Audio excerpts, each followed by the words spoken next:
I used to think the cruelest words in a marriage were spoken during a fight. I was wrong.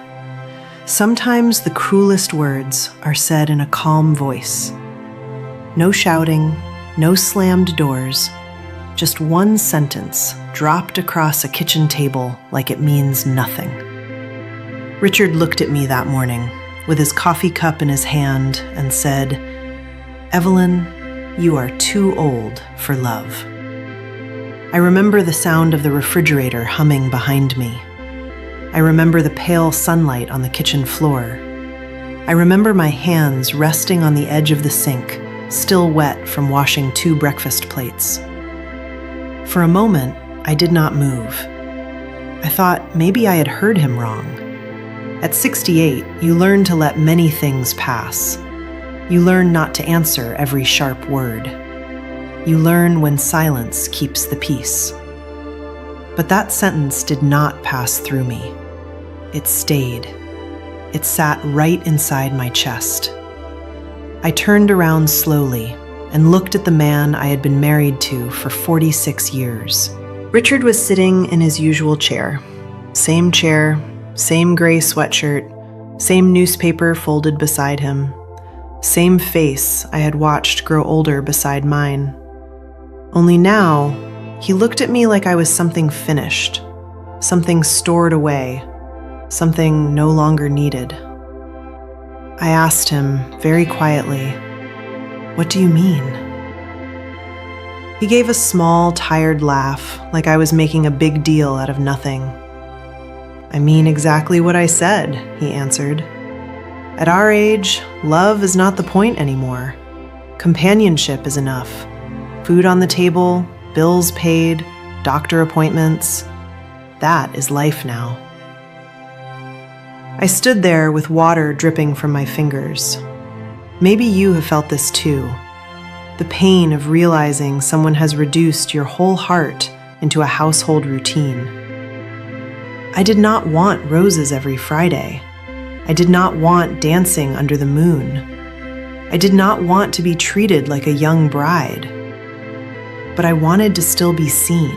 I wanted him to look at me and remember that I was a woman, not just the person who refilled his pill organizer and bought his favorite wheat bread. For many years, I had told myself Richard was just quiet. He had never been a man of big emotions. Even when we were young, he showed love by fixing things. He checked the oil in my car. He built shelves for my books. He worked late so the children could have braces and school clothes. I respected that. I loved that. But somewhere after retirement, his silence changed. It was no longer gentle. It became cold. We ate dinner together every night, but most evenings the television did the talking. I would ask, "How was your day?" He would say, "Same." I would tell him something small, like how Mrs. Patterson from church had called, or how the neighbor's dog had gotten loose again. He would nod without looking away from the screen. At night, we slept on opposite sides of the bed, with a wide, empty space between us. Not because of anger, because distance had become normal. Some marriages do not break suddenly. Sometimes distance enters quietly. It comes in through small missed chances, a forgotten anniversary, a hand not held, a conversation ended too soon, a wife standing in the grocery aisle wondering why she feels lonely while buying food for 2. That morning, after Richard said those words, I wiped my hands on a dish towel and went upstairs. I did not cry right away. I sat on the edge of our bed and looked at my reflection in the dresser mirror. I saw gray hair I had stopped coloring 2 years ago. I saw soft lines around my mouth. I saw tired eyes. But I also saw the woman who had worked 29 years at the public library, the woman who had raised 2 children, the woman who had read bedtime stories until her voice went hoarse, the woman who had packed lunches, paid bills, sat in waiting rooms, hosted Thanksgiving dinners, and held Richard's hand after his back surgery. Was that woman too old for love? I pressed my fingers to my lips. Then the tears came. Not loud, not dramatic, just quiet tears, the kind that fall when a person has been strong for too long. For the rest of that day, Richard acted normal. He asked where the checkbook was. He complained that the coffee tasted weak. He watched the weather. He never noticed that I barely spoke. That evening, I made meatloaf because it was Thursday and Richard liked meatloaf on Thursdays.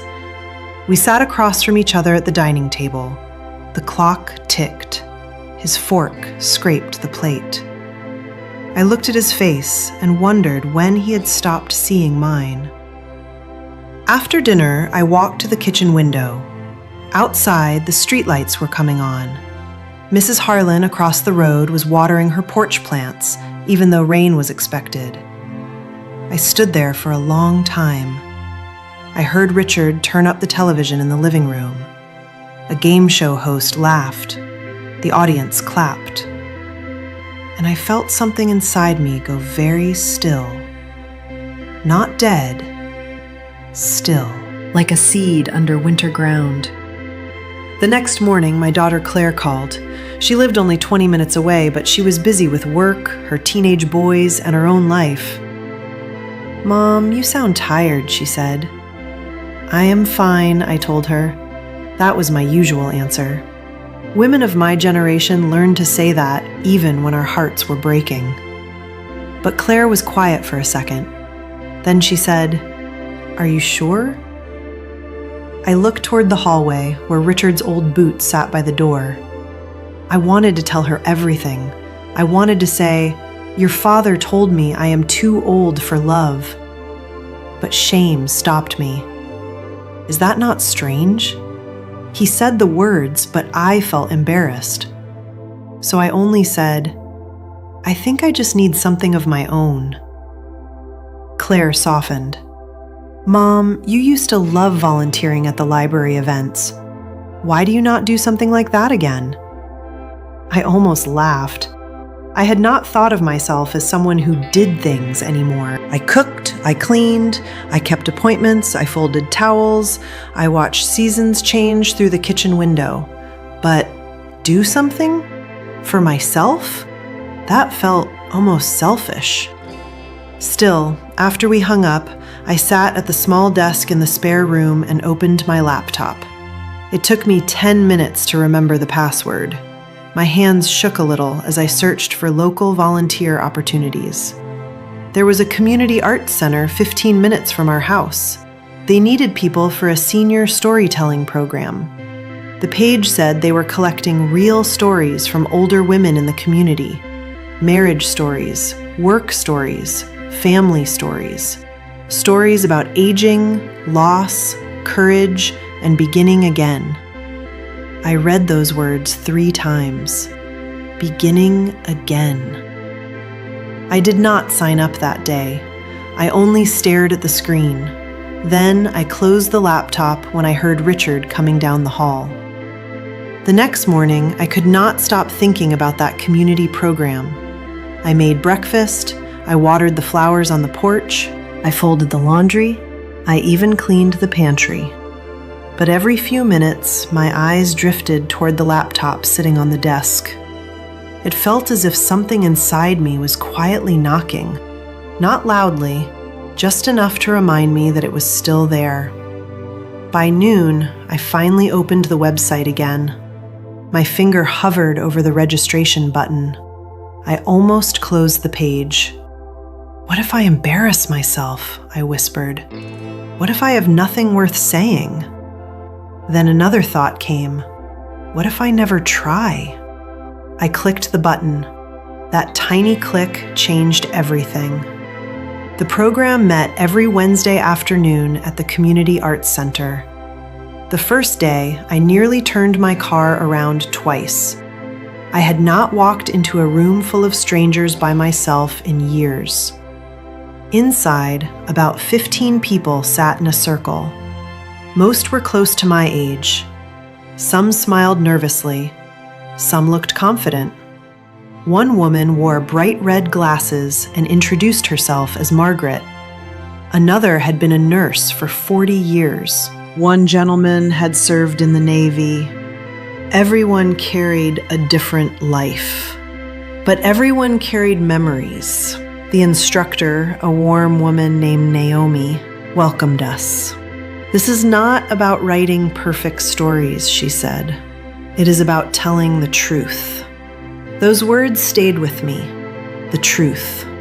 When my turn came, my hands trembled. "My name is Evelyn," I began. "I spent most of my life believing love meant taking care of everyone else." The room became very quiet. No one interrupted. No one judged. For the first time in years, people were listening, really listening.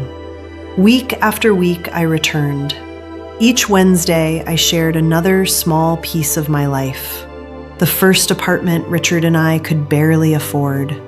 Our first baby. The nights I waited for him to come home from work. The years we forgot to talk because life was always busy. Sometimes I laughed while telling the stories. Sometimes I cried. Sometimes everyone cried with me. Naomi encouraged us to speak naturally. "Your voice matters," she often said. No one had told me that in a very long time. Back at home, Richard barely noticed. "Where are you going?" he asked one Wednesday. "To a community class." Oh, that was all. No questions, no curiosity, nothing. Maybe you know this feeling, when a stranger asks more about your day than your own spouse. Still, I kept going. Little by little, something inside me woke up. I bought a new notebook. I started writing memories after breakfast. I found myself smiling while making coffee, not because life had become perfect, because I finally belonged somewhere again. One afternoon, Naomi made an announcement. "Our local television station is producing a special program called Voices After 60. They want authentic stories from older Americans." The room filled with excited whispers. "They've asked me to recommend a few participants." I smiled politely. Surely she meant someone else. After class, Naomi walked toward me. "Evelyn." "Yes?" "I think you should audition." I laughed so quickly that it surprised both of us. "Oh no." She smiled. "Why not? I've never been on television." "You've lived a remarkable life." "I am just an ordinary woman." Naomi gently shook her head. Ordinary lives often tell the most extraordinary truths. I drove home thinking about her words. That evening, Richard sat in his recliner, watching another baseball game. I stood in the doorway. I was invited to audition for a television program. He looked up for barely 2 seconds. "Television?" "Yes." "What for?" "Sharing life stories." He shrugged. "They probably need someone to fill time." Then he looked back at the screen. That was it. No congratulations, no encouragement, no smile.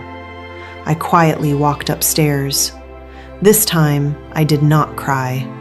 His opinion no longer carried the same weight. The audition took place 2 weeks later. I almost canceled that morning. My stomach felt full of butterflies. Claire insisted on driving me. "You've got this, Mom." "I don't know." "You've spent your whole life helping other people find confidence. It's your turn now." She squeezed my hand before I walked inside. The waiting room was full. Some people had professional-looking folders, some practiced speeches. I simply carried my notebook. When they called my name, I entered a small studio. There were 3 producers, 1 camera, 1 chair. "Whenever you're ready," one producer said. I took a slow breath. Then I spoke. Not as someone trying to impress anyone, not as someone performing, just as Evelyn, a wife, a mother, a woman who had spent decades believing her worth depended on how useful she was to everyone else. I told them about quiet dinners, about forgotten anniversaries, about watching television together without speaking, about becoming invisible inside my own marriage. Near the end, I repeated the sentence that had changed everything. My husband looked at me one morning and said, "You are too old for love." The room became completely silent. One producer quietly lowered her pen. Another wiped away a tear. When I finished, nobody spoke for several seconds. Finally, the woman in the middle smiled. "Thank you." Nothing more, just those 2 words. But somehow they carried more kindness than I had heard in years. 3 days later, my phone rang. It was Naomi. "Evelyn," her voice sounded excited. "They chose you." I sat down because my knees suddenly felt weak. "They want you on the show." I stared through the kitchen window at the old oak tree in our backyard, the same tree Richard had planted when our son was born. Everything outside looked exactly the same, but inside me, something had already begun to change. The television station sent me a schedule the following week. The recording would take place on a Friday morning. I read the email 3 times before it finally felt real.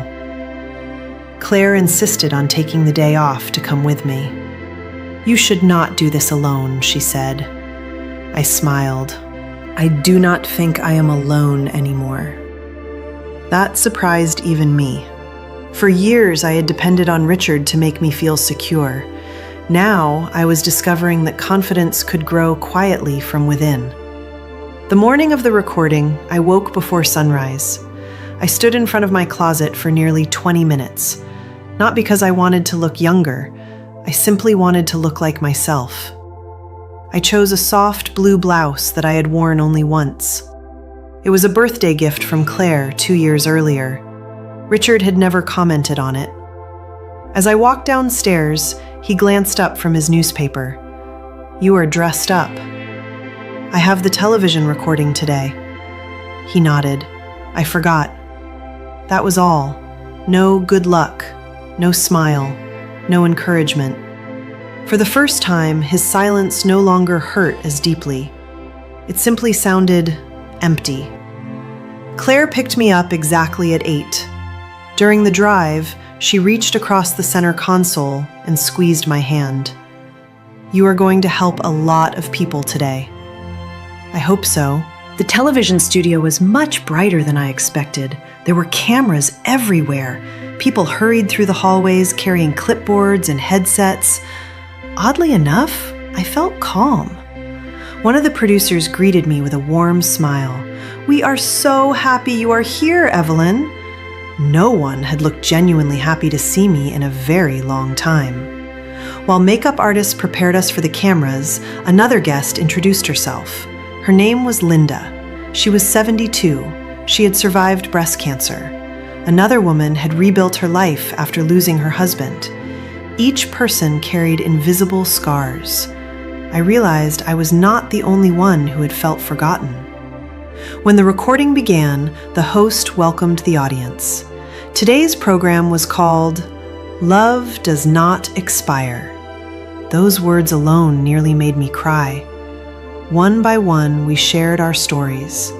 When it became my turn, I took a slow breath. I spent 46 years believing that if I loved enough, everything would stay together. The audience became very quiet. I cooked meals. I raised children. I remembered birthdays. I cared for everyone. But somewhere along the way, I forgot to care for myself. I paused, then I continued. 3 months ago, my husband looked at me during breakfast and said, "You are too old for love." You could hear a pin drop. I believed him for one day. Then I asked myself something. If I am too old to be loved, am I also too old to dream? Too old to laugh? Too old to matter? I decided the answer was no. I talked about joining the storytelling group, about finding my own voice again, about discovering that growing older does not mean becoming invisible. Several people in the audience wiped away tears. Even the host looked emotional. When the recording ended, people stood and applauded, not politely, genuinely. Several women walked over to hug me. One whispered into my ear, "Thank you for saying what I have been living for years."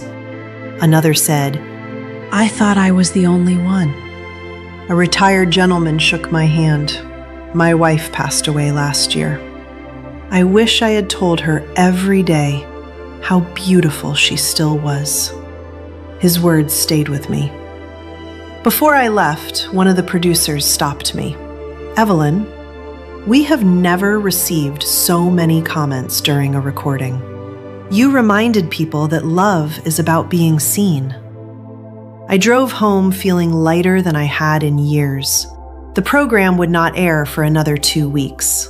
Life returned to normal, at least on the outside. Richard still watched television every evening.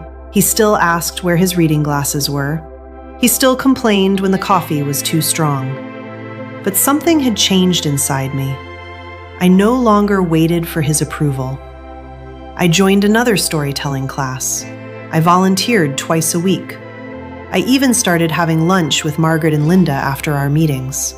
Sometimes we laughed so hard that people stared at us. It felt wonderful. Then, one Sunday evening, the phone would not stop ringing. Claire called first. "Mom, it is on! What is? The television program!" I had completely forgotten the broadcast date. Richard was already sitting in the living room watching a football game. Claire shouted through the phone, "Turn to Channel 8!" I picked up the remote. Richard looked annoyed. "What are you doing?" "Just trust me." The football game disappeared. The station logo appeared. Then the title filled the screen. Voices After 60. A few seconds later, my own face appeared on national television. Richard froze. The remote slipped from his hand onto the carpet. His eyes widened. He leaned forward without saying a word. Then he heard himself, or rather, he heard me repeat the sentence that had changed my life. My husband told me, "You are too old for love." The color slowly disappeared from Richard's face. For the first time in many years, he truly looked at me. Not the woman making dinner, not the woman folding laundry, not the woman paying bills. He looked at Evelyn, the woman he had almost stopped seeing. And I could tell. He finally understood what those words had cost us. Neither of us spoke during the commercial break. The television continued playing, but I barely heard it. Richard remained in his recliner, staring at the screen. For years, I had imagined what I would say if he finally understood my pain. I thought I might be angry. I thought I might remind him of every lonely dinner, every forgotten anniversary, every silent evening. Instead, I simply sat there. I felt peaceful, not because the hurt was gone, because I no longer needed him to admit it for me to know it was real. When the program ended, the room stayed quiet. Finally, Richard cleared his throat. "I did not know." I looked at him. His shoulders seemed smaller than they had ever been. "You never asked," I answered softly. He lowered his eyes. "I thought we were just getting older." "We were," I said. "But growing older does not mean we stop needing kindness." He nodded slowly. "I suppose I forgot that." For several minutes, neither of us spoke. Then he whispered something I had not expected to hear. "I am sorry." Those words were simple, but they carried the weight of years. I believed he meant them. Still, an apology cannot erase decades overnight. Some wounds heal slowly. Some require patience from both people. The next morning, I woke before sunrise, just as I always had. Out of habit, I walked into the kitchen to make coffee. A fresh pot was already brewing. Richard stood at the counter, looking almost nervous. "I remembered how you like it," he said. It was such a small thing, yet it almost made me cry. Micro moments matter. Sometimes love does not return with grand speeches.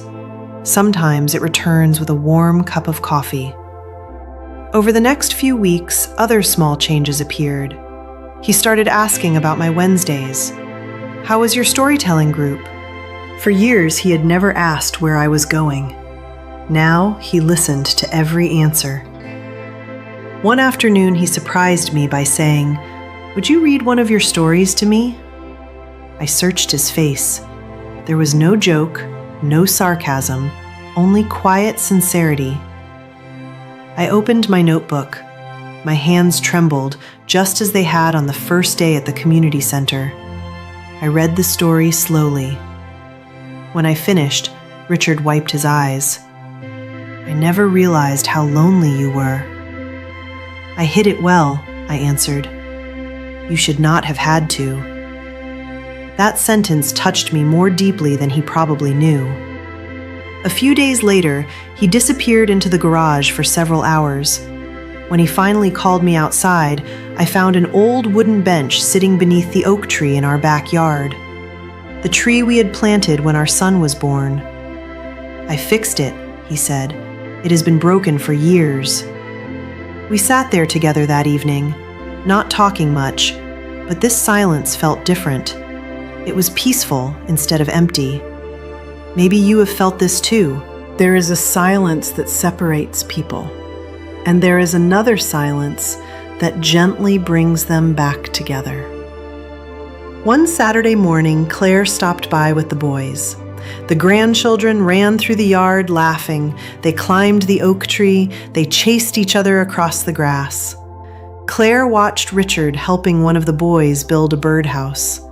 Then she quietly leaned toward me. "He seems different." "He is trying," I said. She smiled. "So are you." She was right. The biggest change had not happened inside Richard. It had happened inside me. I no longer measured my worth by whether someone noticed me. I had found my own voice. I had made new friends. I had shared my story with thousands of strangers. Most importantly, I had learned to love the woman I had become. A few weeks after the television program aired, letters began arriving at our house. Some came from widows, some came from wives, some came from husbands. One woman wrote, "I am 74. I thought my life was over. Your story gave me the courage to join a painting class."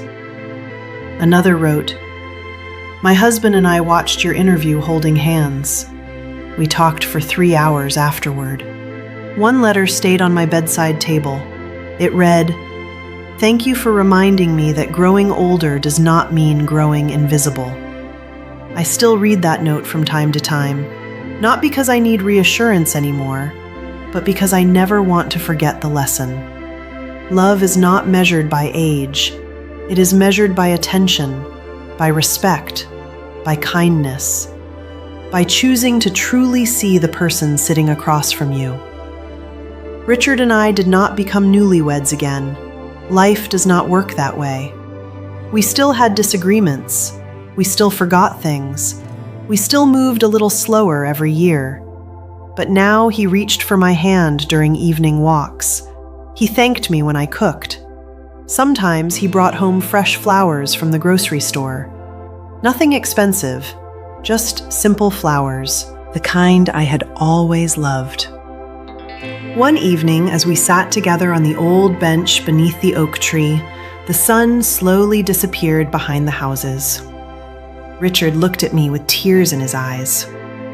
I was wrong. I squeezed his hand. "I know. I should never have said you were too old for love." I smiled gently. "We were never too old for love. We were only too far away from it," he nodded. Then, for the first time in many years, he leaned over and kissed my forehead. It was not a dramatic movie moment. It was quiet, tender, real. And somehow, it meant more than all the grand romantic gestures I had imagined when I was young. If there is one thing this chapter of my life taught me, it is this: do not wait for someone else to remind you that you matter. Do not let age convince you that your heart has an expiration date. Dreams do not retire. Hope does not wrinkle. And love, real love, is never too old to begin again. Thank you for listening to my story. Maybe part of it was different from yours. Maybe part of it felt exactly the same. Either way, I hope you remember this. As long as your heart can still feel, forgive, and hope, you are never too old for love.